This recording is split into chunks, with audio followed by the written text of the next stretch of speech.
Pemirsa, aku lagi siap-siap berenang nih, tapi tahukah pemirsa, berenang itu kan sangat banyak manfaatnya untuk kesehatan. Selain untuk kesehatan jantung, untuk juga mengolah otot-otot dan sirkulasi seluruh tubuh. Tapi yang perlu kita perhatikan, apa sih yang perlu kita lakukan sebelum melakukan kegiatan berenang, dan apa saja manfaatnya untuk kesehatan secara menyeluruh. Simak bincang sehat saya, Dr. Ekles, bersama Dr. Sofia Hae, spesialis kedokteran olahraga.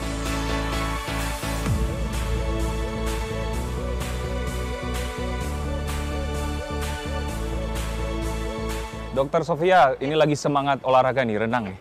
Renang kan olahraga sejuta umat nih. Saya juga salah satu yang udah penggemar jago renang. banget nih Dokter Ekles. Ini udah siap semua nih. Oke, dokter, kita akan membahas soal berenang. Berapa kali sih idealnya berenang, dokter? Nah, sebenarnya kalau kita bahas soal frekuensi dan intensitas berenang nih, ya berenang itu masuk ke dalam olahraga yang intensitasnya sedang. Sedang? Iya, Oke. jadi maksudnya intensitas sedang itu apa? Ketika kita kemudian melakukan aktivitas atau olahraga berenang ini, kita masih bisa mengejar nafas gitu. Nah, jadi itu kategori sedang ya? Iya, itu intensitas sedang. Tapi bukan hanya intensitas sedang nih, Ya. tapi juga low impact. Kenapa low impact? Atau apa maksudnya low impact? Ya. Low impact itu adalah olahraga yang sebenarnya beban ke lututnya itu rendah. Jadi impact terhadap, kalau kita bilang low impact, maksudnya adalah impact terhadap lutut. Jadi ini bersahabat terhadap lutut. Jadi kalau kita sudah tahu frekuensi, kalau kita sudah tahu karakteristik dari olahraga berenang ini, maka frekuensi yang tepat sebenarnya mau itu 3 kali, mau itu 5 kali seminggu, Setiap hari mau pun? setiap hari pun nggak apa-apa. Karena balik Menunjukkan, lagi resiko untuk kesehatan lututnya rendah, kemudian frekuensi atau intensitasnya juga bisa kita kontrol. Yang penting tidak ngos-ngosan gitu ya, sesuai dengan tingkat kebugaran kita saat ini. Benar, malah untuk kesehatan bagus ya? Bagus banget. Nah, ada kan orang yang hobi tuh berenang karena mungkin waktunya ya. Ada yang tengah malam, ada yang sore atau pagi-pagi. Idealnya kapan sih, Dok, waktunya? Nah, kalau untuk berenang ini sebenarnya yang lebih pas adalah apakah kita punya resiko kesehatan tertentu gitu ya. Contohnya misalkan kalau kita sudah punya gangguan jantung gitu ya, atau sudah ada kelainan jantung, biasanya perubahan suhu itu jadi sangat sensitif. Jadi kalau airnya suhunya terlalu dingin, untuk orang-orang yang punya gangguan atau kelainan jantung jadi harus lebih berhati-hati.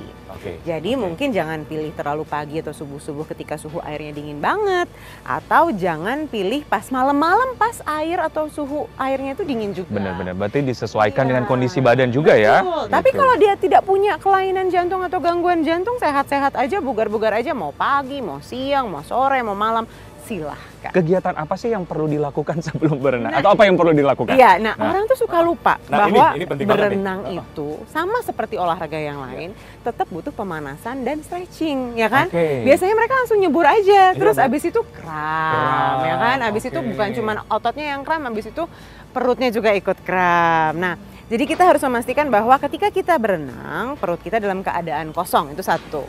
Perut kosong? Dalam keadaan kosong, bukan baru makan ya. Karena kalau baru makan ada makanan di perut, kemudian aliran darahnya ke perut, malah susah untuk pergi ke tangan dan kaki yang harusnya bergerak ketika kita berenang. Idealnya berapa jam setelah makan? Nah, 1-2 jam sesudah makan. 1-2 jam sesudah makan. Jadi berhenti makan jam 1 nih, paling cepat boleh jam mulai 3. berenang jam 3. Sebelum aku mau ini nih, berenang nih, apa sih manfaatnya untuk kesehatan? Mungkin pemirsa juga ingin tahu. Ya, betul. Nah, olahraga berenang ini sebenarnya masuk ke dalam olahraga yang sifatnya kardio. Kardio ya? Iya, Olahraga kardio. Olahraga kardio atau kita sebutnya olahraga aerobik gitu. Jadi maksudnya apa? Olahraga kardio atau aerobik ini adalah olahraga yang meningkatkan denyut jantung dan melatih kesehatan jantung dan paru-paru kita dan pembuluh darah kita. Nah, jadi manfaat dari olahraga ini adalah tentunya satu, menyehatkan jantung. Ya kan? Kedua, menyehatkan paru-paru dan pembuluh darah juga karena sirkulasi jadi lebih lancar. Tapi nggak berhenti di situ sebenarnya, karena bagaimanapun juga meskipun di dalam kolam renang ini berat badan kita jadi lebih ringan gitu ya, karena gravitasinya lebih ringan, tapi tetap kita menggerakkan otot. Jadi ada juga sebenarnya manfaatnya terhadap kekuatan otot dan ketahanan otot. Jadi kekuatan otot seluruh tubuh? Betul, betul. Nah, ini manfaat yang sebenarnya bisa digunakan untuk teman-teman atau bapak ibu yang punya penyakit namanya osteoartritis. atau radang sendi, terutama biasanya di lutut ya. Benar. Gitu. Karena bebannya berkurang juga. Betul. Nah, jadi kalau kita ngomongin soal osteoartritis, sebenarnya obat olahraganya nih ya, atau terapi olahraganya itu adalah latihan kekuatan otot kaki. Tapi kalau kita mau melatih kekuatan otot kaki di darat gitu ya, itu yang jadi masalah adalah berat badan orang tersebut bisa terlalu tinggi untuk lututnya. Malah jadi memicu sakit lututnya. Nah, jadi makanya di kolam renang, latihan kekuatan otot itu bagus untuk orang-orang osteoartritis karena ototnya dilatih tapi tidak membebani atau lebih ringan bebannya terhadap si lutut orang tersebut. Tadi kan ngomong-ngomong penyakit yang dianjurkan malah dengan kegiatan olahraga berenang. Kalau yang kontraindikasi dokter atau tidak dianjurkan? Yang pertama tentunya adalah orang-orang yang tidak biasa berenang. Jadi mungkin baru belajar berenang, kemudian nafasnya tidak terlalu teratur atau tidak bisa dijaga dengan berenang gitu ya. Sebenarnya ada yang bilang asma ini bagus dengan berenang. Tapi kalau di awal-awal belum terbiasa, justru harus hati-hati nih untuk berenang. Karena malah bisa men-trigger kejadian asmanya atau serangan asmanya. Apalagi kalau airnya dingin. Karena kadang-kadang ada orang yang trigger asmanya adalah suhu dingin.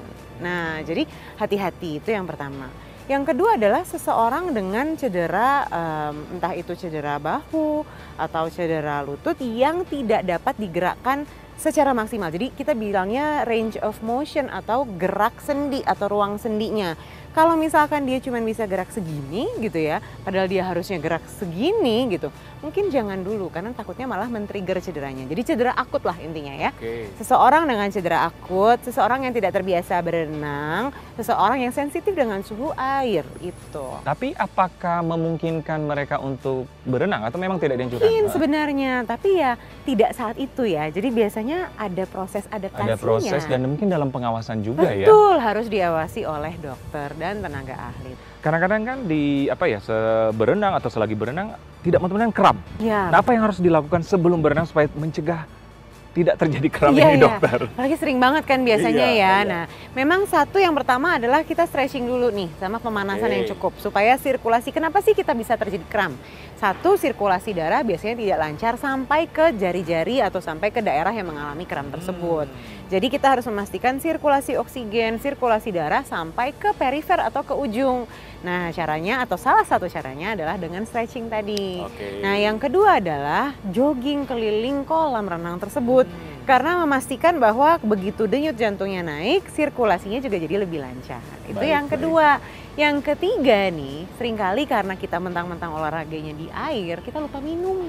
Kalau olahraganya di daratan, kita haus ya kan. Tapi mentang-mentang di air, lihatnya air juga. Air, lupa minum. Haus, iya. Nah, padahal salah satu cara untuk mencegah cedera kram ini adalah dengan minum air putih.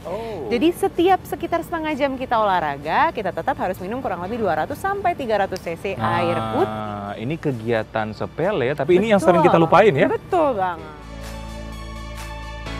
Stretching atau beberapa gerakan yang dilakukan sebelum berenang, dokter. Kita peragain langsung ya? Peragain langsung, nah, Nah, pertama pokoknya paling gampang adalah dari atas sampai bawah. Karena kalau kita berenang, kita gerakin seluruh badan dari atas sampai bawah. Bahkan kalau gaya bebas kan kita noleh-noleh juga ke kanan kiri kan. Nah, jadi stretchingin dulu nih otot lehernya. Leher dulu berarti seperti gini? Yes, betul banget. Nah, jadi otot leher yang samping kita regangkan, tahan sekitar 15 hitungan. Jadi 15 hitungan ya? Ya, 1, 2, 3, 4, 5, 6, 7, 8, 9, 10, 11, 12, 13, 14, 15. Biasanya orang tuh berhenti di 8, ya kan? Mestinya 15? Mestinya minimal 10 sampai 15. Baru? Ya, baru sisi satunya.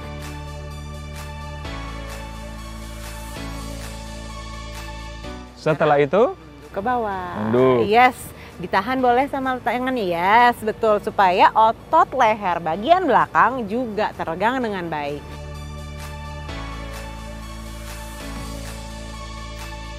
Bagian bahu dan tangan nih, ya kan? Pertama kita mobilisasi dulu, putar dulu keluar. Putar keluar. Ya, berapa 2, kali, dokter? 10 kali, 3, 4, 5, 6, 7, 8, 9, 10, arah berlawanan. Berlawanan. Yes, 1, 2, 3, 4, 5, 6, 7, 8, 9, 10. Sekarang tangan nih, ya kan? Oke, Penting banget nih karena tadi kita bahu, pakai sekarang tangan. Kita stretch dulu ke depan, tahan.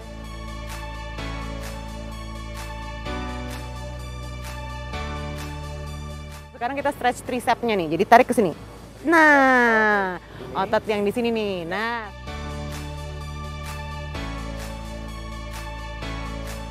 Sekarang punggung nih. Punggung gimana? Jadi kita dorong ke depan. Yes. Oke. Pastikan otot punggungnya tertarik sampai rasanya ke depan. Sekarang kakinya. Oke, tadi punggung, punggung ini ya? Iya, tadi punggung ya kan. Nah, sekarang kaki kita angkat ke depan. 1. Yes. Nah, kalau misalkan teman-teman atau bapak ibu sudah mulai tidak gampang menjaga keseimbangan, bisa sambil pegangan ya sama kursi. Oke, anggaplah ini udah 10 ya. Tadi kayaknya aku ngomong udah 10 Iya, detik 10 loh. Yuk, yang Terus satunya belakang. lagi. Yes, kaki yang sama ditarik ke belakang. Ini untuk stretch bagian depan paha. Jadi harus terasa seperti tertarik nih otot quadricepsnya. Oke. Terus samping. Ke samping, betul. Ini untuk menarik otot paha bagian dalam. Sama, tahan juga 10 hitungan. Kemudian ganti Oke, kaki ganti kaki. satunya.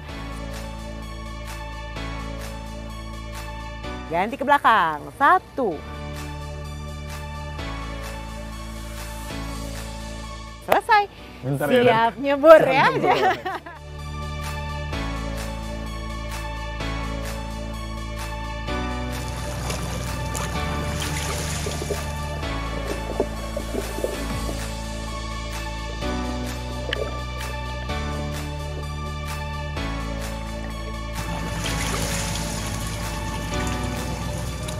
Oke pemirsa, itulah tadi perbincangan saya dengan Dr. Sofia Haya, spesialis kedokteran olahraga. Ternyata berenang sangat banyak manfaatnya untuk kesehatan. Saya Dr. Ekles untuk Hidup Sehat Plus.